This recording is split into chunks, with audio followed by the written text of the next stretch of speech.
Morning everyone, कैसे हैं आप सब? होप आप सभी अच्छे होंगे, बेहतर होंगे और अपने वीडियो सीरीज को काफी अच्छे से एंजॉय करोगे। इसके पहले भी हमने न्यूरोट्रांसमीटर का एक बहुत ही अच्छा इंपॉर्टेंट टॉपिक पढ़ा हुआ था। आज हम लोग न्यूरोट्रांसमीटर के कुछ और इंपॉर्टेंट टॉपिक्स के बारे में पढ़ने जा रहे हैं कि न्यूरोट्रांसमीटर के बेसिक चीजें के बेसिक कॉन्सेप्ट के बारे में तो हमें थोड़ा बहुत पता ही रहता है कि न्यूरोट्रांसमीटर एक केमिकल मॉलिक्यूल है, क्या है, पर फिर भी हम थोड़ा सा उसको बताते चलेंगे। और मेन जो हमें यहाँ पर डिस्कस करना है वो न्यूरोट्रांसमीटर का यहाँ पर बात करना है कि उसको जो एक्साइटेटरी और इनिबिटरी न्यूरोट्रांसमीटर हम कहते हैं वो किस बेसिस पे हम कहते हैं, ये आज हम लोग बात करेंगे। और कौन से चैनल ओपन होते हैं, कैसे डीपोलराइजेशन होता है, कैसे हम हाइपरपोलराइजेशन की बात करते हैं एक्साइटेटरी इनिबिटरी में, तो आज हम उसी की बात करने वाले। फिर भी हम न्यूरोट्रांसमीटर के बारे में थोड़ा सा बेसिक बता दे रहे हैं कि किसने किया है, कैसे डिस्कवरी किया है, तो हम लोग यहाँ पर उसी के बारे में आज डिस्कस करेंगे। तो चलिए पेन और कॉपी लेकर के बैठ जाइए, आज काफी अच्छा इंपॉर्टेंट टॉपिक है, तो आप लोग उसको बहुत ही अच्छे से नोट करिएगा। और जो भी चीजें आपको लगेगा कि इससे रिलेटेड आपको जानना है या फिर कुछ और भी टॉपिक्स है जो आप जानना चाहते हैं बेसिक, आप उसको जरूर कमेंट बॉक्स में बताइएगा, तो हम लोग उसको क्या करेंगे, डिटेल में डिस्कस करेंगे। ठीक है, तो चलिए आज हम बात करते हैं जैसे न्यूरो ट्रांसमीटर। एक्चुअल में हमारा टॉपिक तो है न्यूरो ट्रांसमीटर से रिलेटेड कि वो एक्साइटेटरी और इनिबिटरी का रोल क्या प्ले करता है, लेकिन हम उससे पहले हम थोड़ा सा बेसिक न्यूरोट्रांसमीटर के बारे में हल्का सा आपको बता दे रहे हैं कि न्यूरोट्रांसमीटर एक क्या है, आपका केमिकल सब्सटेंस है। ठीक है, ये केमिकल सब्सटेंस है जो कि एक्ट करता है एक मेडिएटर की तरह। ठीक है, हम लोगों ने उसके पहले वाली वीडियो में भी बात किया था कि ये क्या करेगा, एक मेडिएटर की तरह काम करेगा, फिर ट्रांसमिशन करेगा, रिस्पॉन्स करेगा। तो ये सारी चीजें हम लोगों ने इसके पहले भी डिस्कस किया है। तो न्यूरोट्रांसमीटर एक केमिकल सब्सटेंस है, ठीक है, जो एक्ट करता है एज अ मेडिएटर की तरह। किस लिए? For the transmission of nerve impulse from one neuron to one neuron, एक न्यूरॉन से दूसरे न्यूरॉन के लिए। जब हम बात करते हैं कि ये ट्रांसमिशन करता है नर्व इम्पल्स का from one neuron to another neuron through a synapse, right. मैंने इसके पहले भी बात किया है कि ये आपका क्या है, सिनेप्स है। और सिनेप्स कह सकते हो आप इसको, एक्सॉन टर्मिनल कह सकते हो। हम लोगों ने बात भी किया था डेंड्राइट क्या है या फिर एक्सॉन क्या है, आपका एक्सोप्लाज्म क्या है, न्यूरोट्रांसमीटर कैसे जाता है, तो ये चीजें हम लोगों ने इसके पहले वाली वीडियो में भी डिस्कस किया है। फिर भी हम लोग यहाँ पर थोड़ा सा उसके बारे में देख रहे हैं। दूसरी बात ये चीज आपको ध्यान रखनी है कि न्यूरोट्रांसमीटर की डिस्कवरी ओटो लुवेल इन 1921 में उन्होंने किया था। बट ये भी हमें पता होना चाहिए कि इनके एक्सपेरिमेंट का नाम भी है, ये इन्होंने जो काम किया है, एक्सपेरिमेंट किया है, वो एक्सपेरिमेंट उन्होंने दो फ्रॉग पर किया हुआ था, फ्रॉग ए फ्रॉग बी का हर्ट को लेकर के उन्होंने काम किया हुआ है। उसके बारे में हम यहाँ पर डिस्कस नहीं करेंगे क्योंकि हम डिटेल में यहाँ पर नहीं जा रहे हैं। तो यहाँ पर किसने डिस्कवर किया है न्यूरोट्रांसमीटर के लिए? अगर हम सिग्नलिंग की बात करते हैं, अगर हम सिग्नलिंग की बात करें तो सिग्नलिंग कौन सी चलती है न्यूरोट्रांसमीटर के लिए? कौन सी सिग्नलिंग की बात करेंगे यहाँ पर? जीपीसीआर।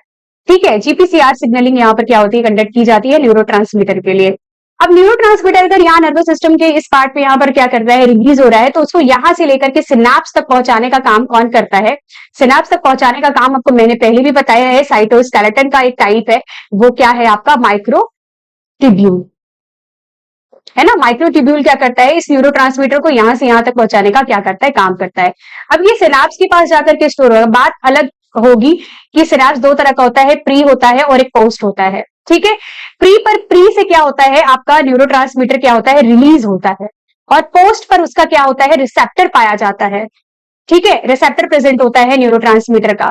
तो न्यूरोट्रांसमीटर का रिसेप्टर पोस्ट सिनेप्स में पाया जाता है और प्री सिनेप्स से वो क्या होता है, रिलीज होता है। फिर सिनेप्टिक क्लेफ्ट पे जाता है, भेजा जाता है और वहां से वो क्या करता है, रिसेप्टर के पास जाता है, बाइंड करता है और अपना काम करता है। ठीक है, तो ये तो बेसिक चीजों के बारे में बात हुआ, हम लोगों ने थोड़ा बहुत जल्दी जल्दी इसको डिस्कस किया है कि ये क्या है, इसमें कौन सी सिग्नलिंग है, बट इतने से आपको कॉन्सेप्ट समझ में आ जाएगा जो आप आगे पढ़ने जा रहे हो।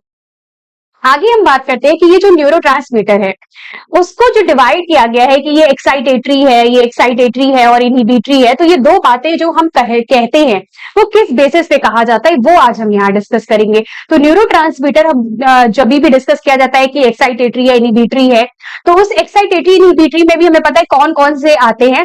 लेकिन उससे भी पहले हम ये जानेंगे कि ये जो न्यूरोट्रांसमीटर को डिवाइड किया गया है वो on the basis of size divide किया गया है। ठीक है, साइज के बेसिस पे डिवाइड किया गया है। एक लार्ज साइज का है जिसके अंदर आपका क्या आता है, न्यूरोपेप्टाइड्स आते हैं।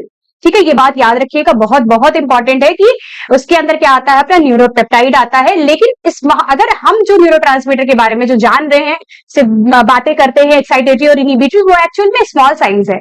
स्मॉल साइज के बिहाफ पर उसको डिवाइड किया गया है। लेकिन लार्ज साइज पे भी अगर बात की जाएगी न्यूरोट्रांसमीटर की, तो उसके अंदर आपका न्यूरोपेप्टाइड्स आते हैं। ठीक है, तो कुछ ऐसे भी हम लोग बात आगे चल के नेक्स्ट वीडियो में ये भी बात करेंगे कि न्यूरोट्रांसमीटर और न्यूरोमॉड्यूलेटर क्या होता है, वो भी हम लोग आगे चल के डिस्कस करेंगे।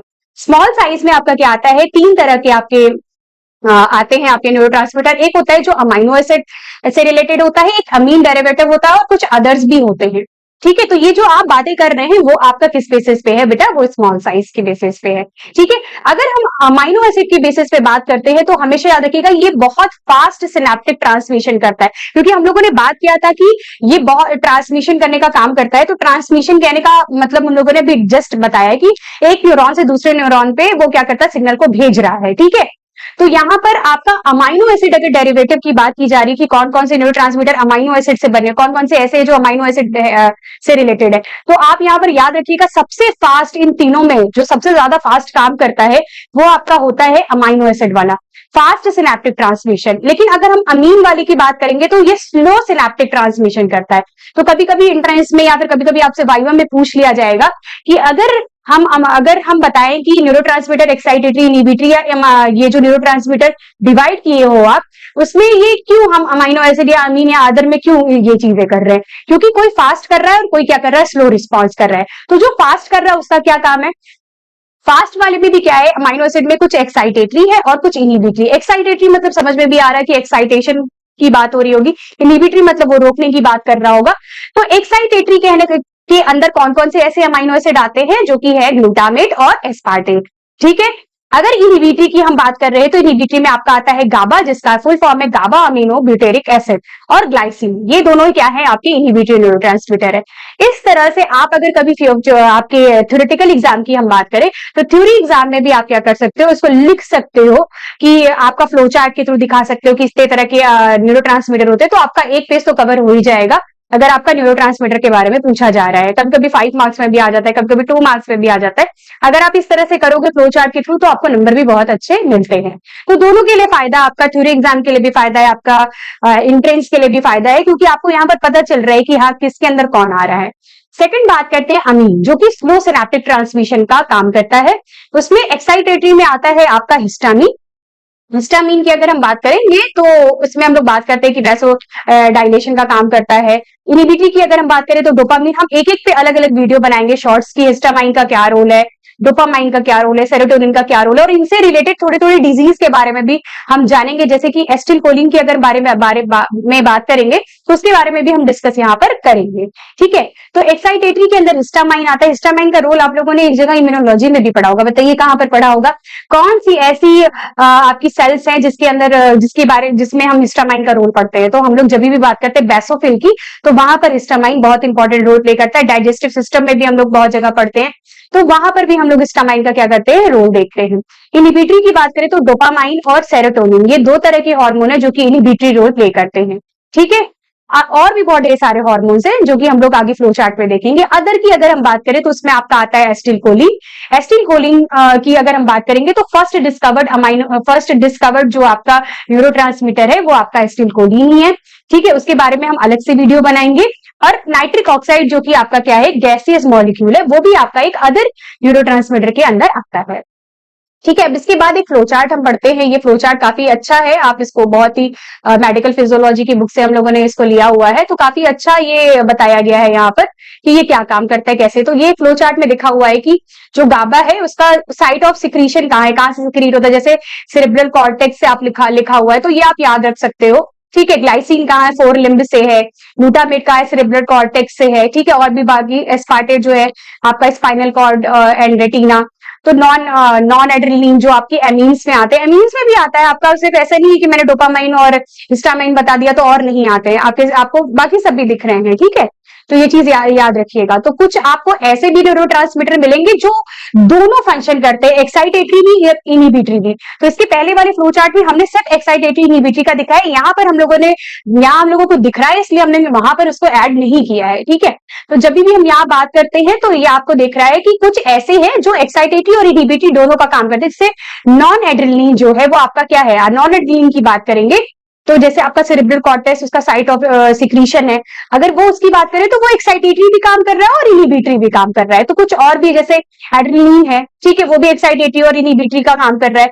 ये कहां से इसका साइट ऑफ एड्रेनलिन का साइट ऑफ सिक्रीशन कहां है, हाइपोथैलेमस से थैलेमस से स्पाइनल कॉर्ड है। ठीक है। तो कुछ ऐसे हैं जो एक्साइटेटरी और इनहिबिटरी दोनों का फंक्शन करते हैं, तो उन दोनों का नाम याद रखिएगा, एड्रेनलिन और नॉन एड्रेनलिन। कहां से आते हैं बताइए, कहां से आते हैं?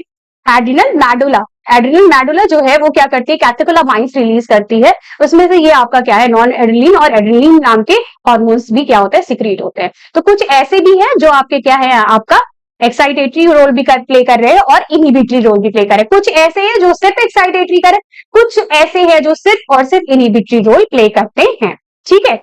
तो एसिटिलकोलिन जो है वो अदर में आता है, इसके बारे में हम अलग से वीडियो में डिस्कस करेंगे। पर एसिटिलकोलिन हमें पता है कि हम जब भी हमने अभी जस्ट अभी डिस्कस किया है कि सिनेप्स की बात करते हैं, तो उसमें एक होता है प्री सिनेप्स और एक होता है पोस्ट सिनेप्स। तो प्री सिनेप्स से क्या होता है, वो आपका रिलीज होता है एसिटिलकोलिन, और पोस्ट सिनेप्स पे जाकर के क्या करता है, बाइंड करता है और आपका क्या कराता है, डीपोलराइजेशन कराता है। तो ये एक तरह का क्या है, एक्साइटेटरी न्यूरोट्रांसमीटर। एक तो बात ये समझ में आ गई हमें कि एक्साइटेटरी और इनहिबिटरी के अंदर कौन कौन से आते हैं। जैसे यहाँ पर भी फ्लो चार्ट में आपको दिखा हुआ है कि एक्साइटेटरी कौन है, इनहिबिटरी कौन है, और एक्साइटेटरी और इनहिबिटरी दोनों के अंदर कौन कौन आते हैं। तो ये एंट्रेंस के पर्पज से बहुत अच्छा रहेगा आपको याद करने के लिए, इसलिए फ्लो चार्ट आपको दिया जा रहा है। अब यहाँ पर क्वेश्चन इज दैट कि हम यहाँ पर बात करते हैं कि एक्साइटेटरी की अगर बात कर रहे हैं, तो हम एक तो क्वेश्चन ये हो गया कि हाँ कैसे होता है, कौन होता है, ये बात क्लियर हो गई। लेकिन जब भी एक्साइटेटरी न्यूरोट्रांसमीटर की बात करोगे, तो लाइफ में हमेशा याद रखना कि वो क्या करता है, डीपोलराइजेशन कराता है। सोडियम क्या होता है, अंदर आता है, सोडियम आयन क्या होता है, अंदर आना चालू हो जाता है, इन्फ्लक्स होता है सोडियम का, और ये क्या कराएगा, डीपोलराइजेशन। ठीक है। डीपोलराइजेशन जब भी आएगा नर्वस सिस्टम में, तो हम हमेशा याद रखेंगे कि सोडियम क्या हो रहा है, अंदर की तरफ आ रहा है। ठीक है। सोडियम का अंदर, डी से हमेशा याद रखिएगा धन। ठीक है, धन, पॉजिटिव चार्ज। ठीक है। तो पॉजिटिव चार्ज क्या हो रहा है, अंदर की तरफ आ रहा है। तो डीपोलराइजेशन क्या हो रहा है, जब भी एक्साइटेटरी न्यूरोट्रांसमीटर होगा तो डीपोलराइजेशन होगा, सोडियम क्या होगा, अंदर आएगा। लेकिन जब भी इनहिबिटरी की बात करते हैं, तो इनहिबिटरी के टाइम पे हमें याद रखना है दो बातें। पहला कि ये क्या करता है, क्लोराइड को क्या करता है, अंदर लाता है। क्लोराइड आयन को क्या करेगा, अंदर लाएगा। क्लोराइड अंदर आएगा, क्लोराइड का इन्फ्लक्स होगा। और पोटेशियम का क्या होता है, इफ्लक्स होता है। पोटेशियम का इफ्लक्स होता है। ठीक है।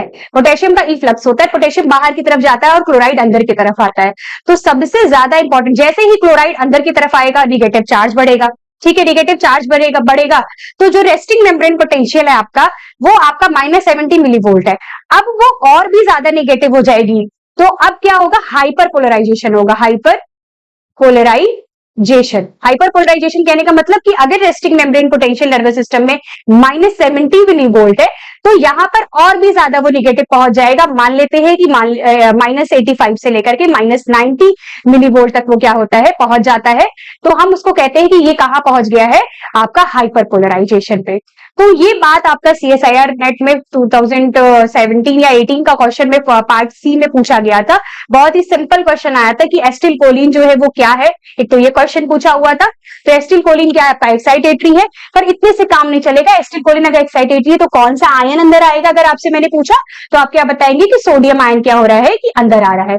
अगर ये सोडियम आयन अंदर आ रहा है, सोडियम का इन्फ्लक्स हो रहा है, तो पॉजिटिव चार्ज क्रिएट होगा। पॉजिटिव चार्ज क्रिएट होगा तो क्या होगा, डीपोलराइजेशन होगा। तो हमें ये बात याद हो जाती है कि एक्साइटेटरी में हमेशा हमें ये बात भी याद रखनी है कि कौन सा मॉलिक्यूल है जो न्यूरोट्रांसमीटर की तरह यहाँ काम कर रहा है। दूसरा कि यहाँ पर क्या मतलब ये किस चैनल को ओपन कर रहे हैं, इन्फ्लक्स करवा रहे हैं और क्या कर रहे हैं, डीपोलराइजेशन कर रहे हैं, रेस्टिंग मेम्ब्रेन पोटेंशियल क्रिएट कर रहे हैं, क्या कर रहे हैं। फिर हमने यहाँ पर पढ़ा कि इनहिबिटरी जो है उसका इंपॉर्टेंट रोल क्या है, कि वो क्लोराइड आयन को अंदर ले आता है और पोटेशियम को बाहर लेके जाता है। ये बहुत ही इंपॉर्टेंट बात आपको बताई जा रही है। और वो क्या क्रिएट करेगा, अगर निगेटिव चार्ज अंदर आ रहा है तो ऑब्वियस सी बात है, जैसे पॉजिटिव आ रहा था तो डीपोलराइजेशन हो रहा था, तो निगेटिव अगर बहुत ज्यादा अंदर आएगा तो आपको पता है कि वो रेस्टिंग मेम्ब्रेन पोटेंशियल जो कि -70 मिलीवोल्ट है, उससे भी ज्यादा निगेटिव हो जाएगा। तो वो क्या हो जाएगा, -90 मिलीवोल्ट। 85 से 90 कहीं कहीं अलग अलग दिया रहता है, ऐसा मत सोचिएगा कि हाँ मैम ने बता दिया है। तो वही चीज आपको रखनी है दिमाग में, फ्लक्चुएशन ये चीजों में आपको देखने को मिल जाता है अलग अलग बुक्स में। तो ये हाइपर पोलराइजेशन क्रिएट करता है। तो ये बात आपकी तब जाकर के कंप्लीट होती है। और न्यूरोट्रांसमीटर जो है एक्साइटेटरी और इनहिबिटरी दोनों जो की तरह काम करते हैं, वो आपके क्या है, नॉन एड्रेनलिन और एड्रेनलिन। ठीक है। तो होपफुली आपको ये वीडियो कम टाइम में बहुत अच्छा समझ में आया होगा। बहुत मुझे मेरे हिसाब से तो ये बहुत ही इंपॉर्टेंट लगा मुझे, तो मैंने डिस्कस करना आपसे जरूरी समझा। तो आप लोग प्लीज इसको अच्छे से एक बार रिवाइज करिएगा, पढ़िएगा। इससे रिलेटेड कोई भी प्रॉब्लम होगा तो कमेंट बॉक्स में जरूर बताइएगा। तो नेक्स्ट वीडियो में हम लोग जरूर मिलेंगे और फिर उसके आगे हम लोग इसके बारे में डिस्कस करेंगे। Thank you so much. जय हिंद, जय भारत।